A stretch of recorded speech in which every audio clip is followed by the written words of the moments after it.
Okay. Yeah, I think you talking about the because I don't watch the podcast that because he has like a own little network thing now. So I watched the first episode of the other podcast. It's called "See the Thing Is" with the women. With the women, is that what you talking about? Yeah, and if I'm being honest, I don't watch his podcast. I actually didn't know he had a podcast. I was listening to somebody else talk about something video game related, and then he brought up Joe Budden podcast, and he said the women on there were just trashing people who were gamers and whatever, saying like if you're a gamer, you don't give the best P-nice, you just sloppy and you don't have nothing to look forward to in life. It kind of sounds stupid to me, because they went on that subject because the PS5 was coming out and stuff, and everybody's like, oh, they're going so out their way to get a PS5, and while y'all acting like little boys, and it was kind of like, I don't know. I was hearing it, and I was like, this is stupid. Did you get triggered? I did.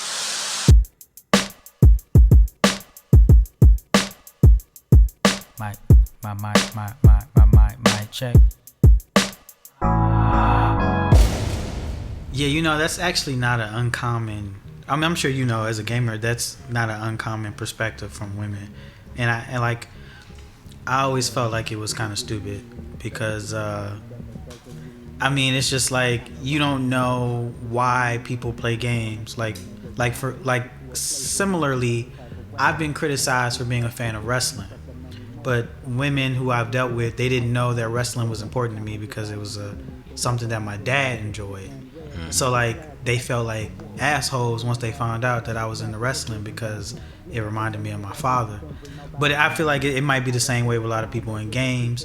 But the same thing is the way men like video games is, how is that any different than the way women like makeup?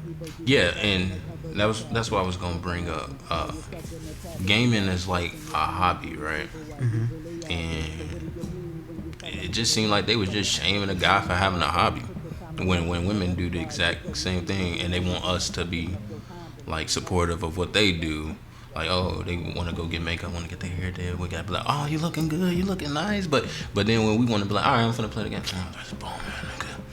It's booming. I'm like, dang, I just supported you on what you like, and you just bashing me on something I like.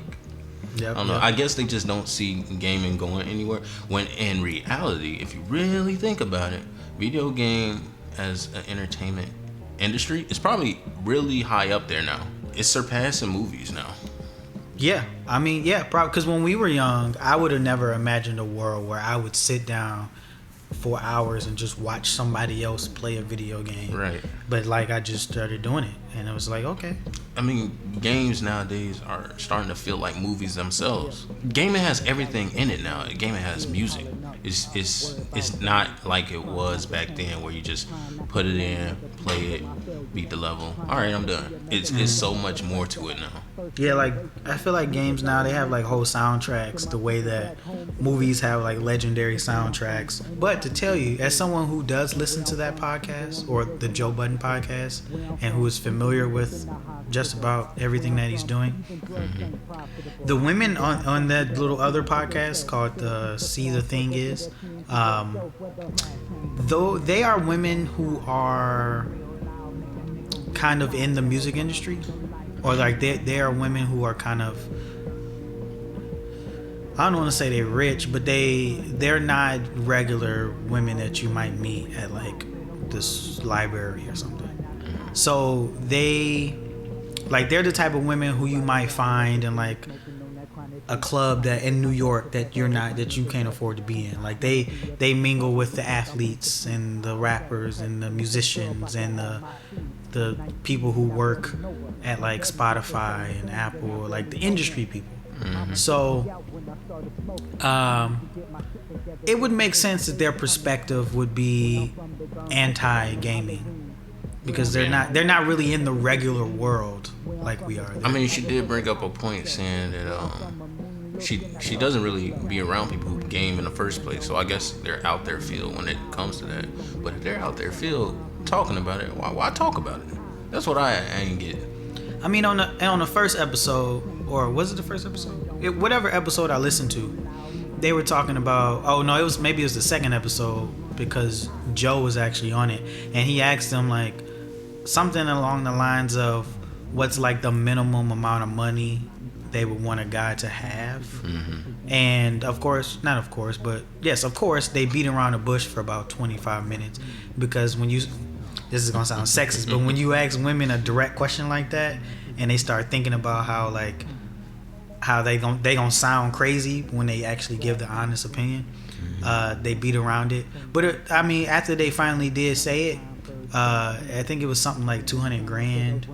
So like they only deal with because of the amount of money that they make and the lifestyle that they live, they're all like entrepreneurial, so they have the freedom to kind of travel when they want and do things like that, and that's cool. There's nothing wrong with that. So they would want a man who is able to make enough money and has enough freedom to be able to just take a spontaneous trip to Europe and it not be a big deal. You ever notice that a lot of women, they want you as a man to somehow meet them where they are. So like once a woman feels like she's above you in life, she doesn't really respect you anymore. They have these standards of like where they want you to be in life, or their ideal man to be in life, and as they grow, their standards become higher because they always want you to meet them where they at. As much as women hate the patriarchy, they do still somewhat believe in the idea that like the man is supposed to be the leader, more or less. Even if they don't want him making all the decisions, they still want to feel like he is a provider in some way, whether it's providing with knowledge, with it doesn't always have to be financial. It could be he's teaching me something, or he's fucking me in a way that nobody's ever fucked me, or like, but he has to be providing something to her. And but that, I find that's why women typically like older dudes, because they always feel like they have something more established that they can learn from, or that can be provided to them. And men, on the other hand, we tend to like younger girls because, like I said, because women our age, they might be equal to us, so they're not interested in us because we're equal to them. Like whether it's financially, whether it's knowledge or job or something, they are looking for something up, and we're looking for anything, honestly. So typically younger women tend to find us more attractive because we still, even if we like work at McDonald's, we're still everything to the girl that doesn't have a job at all. But we're nothing to the girl who works at something that's better than McDonald's. But if we're like a CEO of a company, we're everything to the employee of a company. But if we meet a woman who is a CEO as well, she may not be interested in us because she's looking for something that's bigger than CEO. Maybe again, he might not make as much money as her, but maybe her priority is like, I'm a CEO, I'm a boss, but I spend all my time working. So she might find like a musician who doesn't have a job, or like a stable job, but he has a free-flowing type of personality. He does what he wants, he goes where he wants, and she might admire that in him.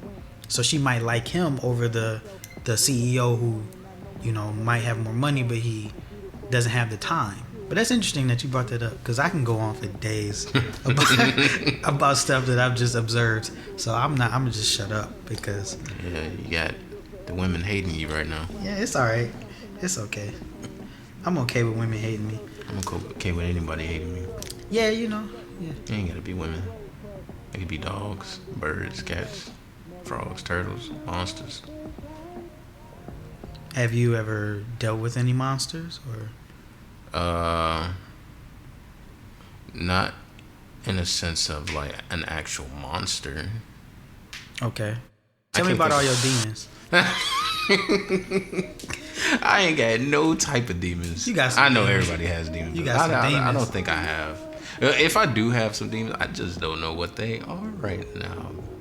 I'm drawing a blank when I'm thinking about demons, Karl, demons. How about you explain your demons, and then I'll probably trigger one of mine. My demons. I think the way I discovered my demons was just I found that the people who, whenever I got in an argument with somebody, and it got heated to the point where they started saying things that were mean, there was a consistency in the things that they were saying. So I think one of my demons is I don't like this is it's complicated because I don't like, or I struggle with achieving things alone. That's probably my biggest struggle. But anyone who knows me might find that to be very weird because I very much like being alone. But I think like we was talking about last week, like the reason why I look at stuff like One Piece is because I think I admire the group dynamic when it's like real, when there's actual loyalty, actual friendship. But it's very difficult to find that, so I think I've just become very comfortable being alone. But maybe it's not actually what I want. Yeah, so that's probably my biggest demon. What are the things that you feel, the women that you've dealt with? Because women will tell you the stuff that you need to work on, and they will not sugarcoat it. So, what are some of the things that you felt women constantly said to you when your relationships ended? One of them definitely was telling me, you need to grow a backbone and tell people no, or go off on somebody if they doing something wrong. Because I definitely don't. If I see somebody doing something wrong and I just don't let it be known, I just like, all right, you doing something wrong. It ain't bothering. Well, sometimes it does bother me, and I'd still want to do it. And she would always tell me I need to work on that, and I still have not. So that's one. Basically, you ain't give a fuck about what she had to say. No, it's not even that. I really did. It's just, we ain't together, so I guess I don't have to work on it no more. Even though that's far from what it's supposed to be. I'm supposed to be working on it regardless if we are or not. So do you think it's true though? Yes. So is it a matter of maybe when y'all was together there was situations where she wanted you to stand up for yourself against her? No. Or just other people that she felt was taking advantage of? Yeah, other people in my life that would take advantage of me. Was this just one girl or was it multiple? It was just one. Just one. But nobody else has really said anything except one that was super, super recent where she told me I was nonchalant when it came to our relationship. She thought that I wasn't showing love, but I think part of that was because of me recently breaking up with someone, and then I kind of got with her, and that was the reason behind that. I don't think I was truly over her at the point. And then also on top of that, it was somebody else giving her attention, and it was kind of pushing me back like, if somebody give you attention, I don't want to give you attention. I don't know, that kind of irks me. Do you struggle in like the modern way of dating where it's kind of like, unless we in a relationship, I can talk to whoever the fuck I want to talk to, how many people I want to talk to? Because I feel like when we were younger, dating wasn't like that. Like it was like, I liked you, you liked me, and we weren't in a relationship, but because we like each other, we're going to dedicate most of our energy into getting to know each other. But now I think it's because dudes always cheating. So now women are just like, shit, I ain't about to be saving myself, da-da-da-da. So now dating has just kind of become this thing where it's just like, you know what? I got hoes, you got hoes. If we like each other enough, eventually we cut off our hoes and we'll get together. I mean, I'm kind of in that mindset now. But the girl I was with, the most recent girl I was with, when we was together, I wasn't really entertaining no female. I mean, if a female hit me up and ask questions, I'll answer it. But if they were just trying to flirt, I'll push that to the side. I wouldn't do that. But the thing is, there was somebody else that would basically buy her food, take her where she needed to go, constantly tell this girl he loved her, and I'm like, that just feels weird to me. So I kind of, when stuff like that was happening, it was hard for me to show her love because it felt like somebody else was doing that job. So I was like, all right, I'll move back. Because I can guarantee you the relationship before that, she wouldn't even tell you that was the problem. It wasn't. It was just a problem with her. Mm-hmm. So I think that was just like a specific problem with a specific person. Yeah. I mean, I get that.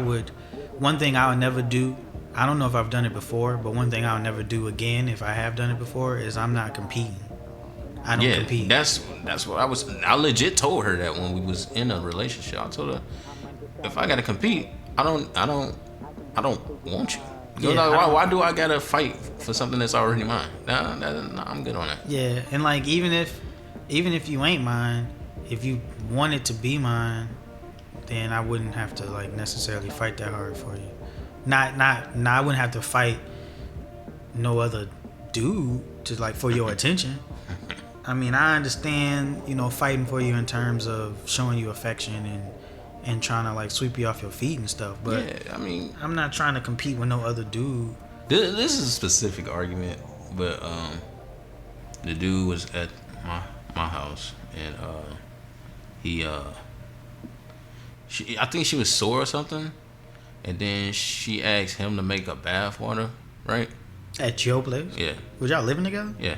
Oh, okay. And she asked him to make a bath water, and then I was like, all right, he gonna make the bath water. He must know how it's supposed to be made. And then she tells me, you should go in there and ask him how he do it, and so you can start doing it for me. I'm like, I don't want to do that. You should. Why can't I ask you? Why do I have to ask him on how to make my girl bath water? No, I'm not doing it. And we got a huge argument over that. And she in the bathroom crying and saying like, you just don't care if I'm like, that's not the case.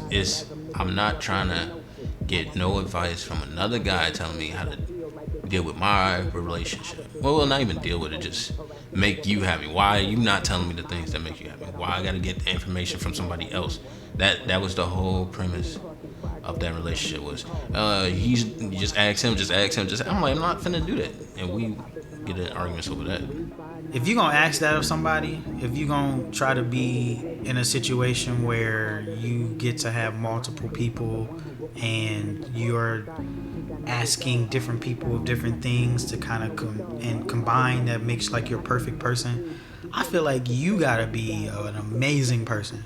Mm-hmm. Because you cannot be asking that much from me but not be giving me anything in return.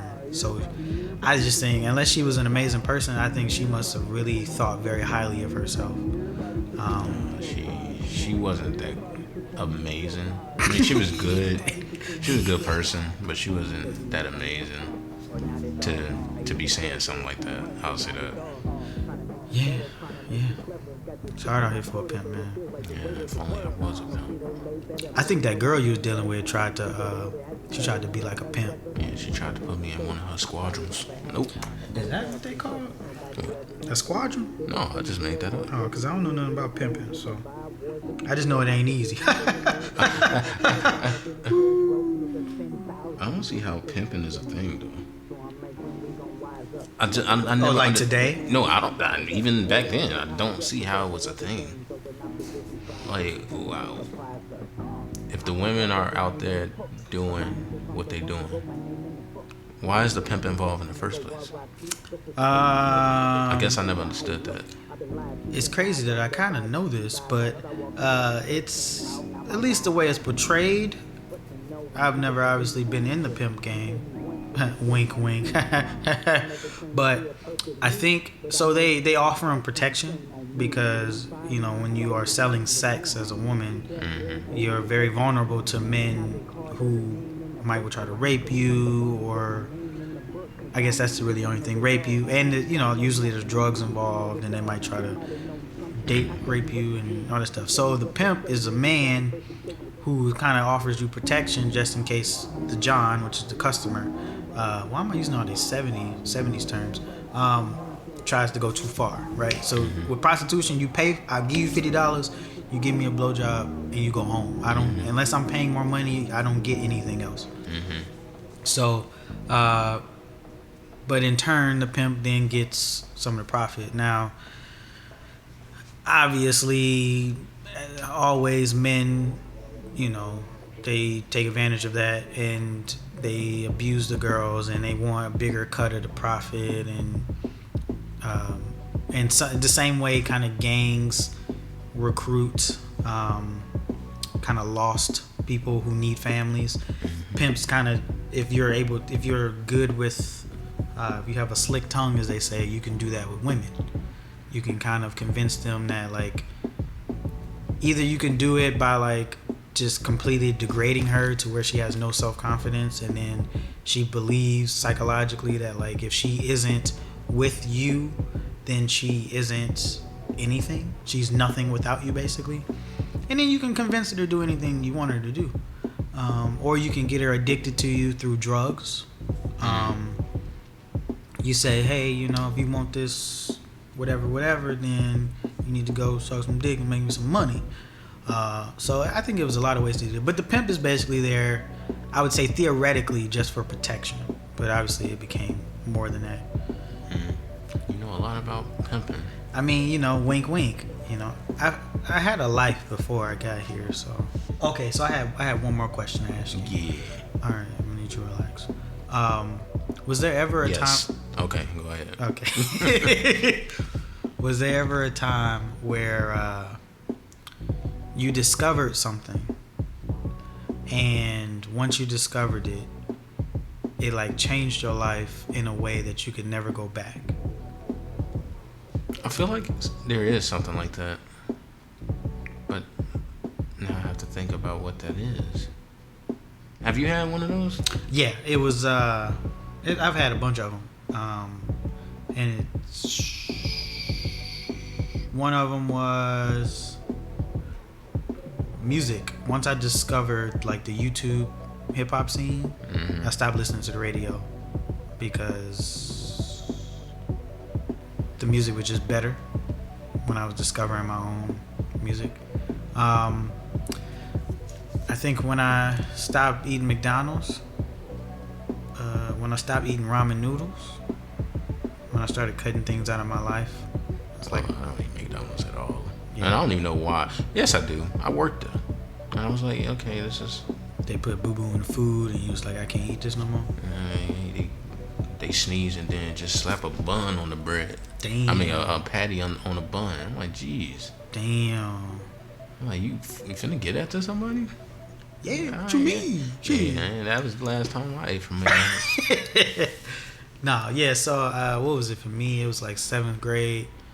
I discovered, I don't know how I discovered, but I discovered basically YouTube. And I discovered a bunch of artists like Tech Nine, Hops. This is like the early days of Funk Volume. I don't know if you know any of these people. I know Tech Nine. Yeah. And who else? Some other people that I can't remember their names right now. But yeah, that's when I discovered them, and I was just like, the way that they're rapping is just a lot more intricate.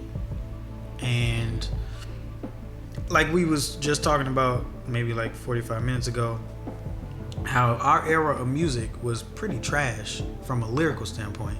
It was pretty much just all dances. That's what the 2000s were. It was just all dances. Songs with dances. And I think the one person who actually pushed that really hard was Soulja Boy. Yep. He was, you could argue he was pretty much the originator of that whole era of music. Yeah, I don't know if you remember, but I remember when Soulja Boy like first released that video, and it blew up, whatever. And no matter what you typed in, it could be Spider-Man, Batman, anything. Crank that, whatever. It was available. Like crank that SpongeBob, crank that Krabby Patty. It was everything out there. Crank that Superman, crank that Batman, crank that Spider-Man, crank that Aquaman. Anything that had a man in it, it was there. Yeah, they created a dance for it. Yeah, and it was just like, wow. I just really remember that like perfectly. Like you can type in crank that in whatever superhero and they got a dance for it. It wasn't all him though, was it? No, it was never all him. It was just he got to crank the Soulja Boy, but after that everybody had to crank that whatever man. Yeah. I complain a lot about how this newer generation of people, or like the newer social media people, they how they kind of like follow all the trends. And like once something becomes popular, then everybody needs to record a video of themselves doing it. But we started that. Well, not we as in you and I, but our generation started that.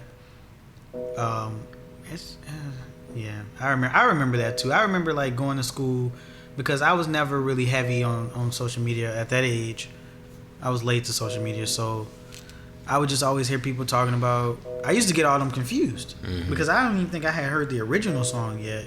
And then when I did hear it, you know, he say Superman that hoe, or Superman that Yeah. And so I thought that's what they was talking about. And then all of a sudden it was like, you hear that, crank that Batman, or do the Batman, or do the, and I'm like, what? And then I went back and listened to the original song, and I'm like, he ain't say Batman. he ain't reference no other superhero. And then I'm just confused. I was like that a lot, actually. I was confused a lot because of things. And then and to this day, I can honestly say, although I know it exists, I have never seen Crank That Batman. You haven't? That's actually my favorite one. I haven't seen Crank Spider-Man. I haven't seen any other crank of any type of crank. I've seen Batman, which is my favorite one. Spider-Man. Spider-Pig. Spider-Pig. Yeah, from the Simpsons movie. When it was a movie back then. Because I think it was recently a movie. Like it was coming out or whatever. And they made a Crank That Spider-Pig. It was a scene where Homer had a pig and he had him on the ceiling saying Spider-Pig. Oh, yeah. I know that scene, yeah. Yeah, and that's where it originated from. And they had a song on that. But yeah, Batman is my favorite one actually. But I heard them all. That's what we need. We need music. We need musicians to get back on LSD. That's what we need. Yeah, but then they're going to be hurting themselves. True, but they popping pills. Because the thing is, all these new artists, all they do is sip lean and pop pills, which just makes you sleepy. So that's why all their songs be so fucking boring. And they all sound the same. We need those type of drugs that's going to make you hallucinate. So when you write the songs, they can be colorful. Like Juice WRLD? Yeah. And it can be how like a lot of these classic rock bands are, where like they just like Pink Floyd, and like the musicianship will be very avant-garde, and it'll be creative again and colorful, and like you can like lay down and listen to it and you'll see a bunch of colors. And now it's just like, you know, you popped this Annie and you want to take a nap or something, like, right. Or you popped an Addy and now you want to clean your apartment. It doesn't really help with creativity. And then lean just, I guess, puts you to sleep. And then weed, for most people, puts them to sleep. That's what we need. We need some LSD. Yeah, y'all do need some LSD. No, I'm okay. I think I'm honestly, if I was to do drugs, it would be detrimental for me, because my mind thinks so deeply that I've already reached the levels that people take drugs to try to get to. So it's gonna break your mind. If I like, I already think. Oh, that's actually the callback. That's what I meant to tell you, but we got sidetracked. One of the biggest critiques I've gotten from women is that I think too much. I think too much. I analyze things too much. That's pretty much it. Nobody. I don't think I think enough. I think most people don't think enough, if you want to be honest. Yeah, whatever's in my head, I say.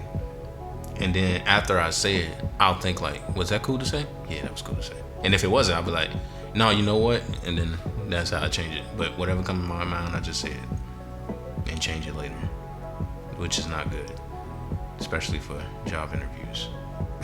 But yeah, we don't want to get on that again. We don't want to get on that again.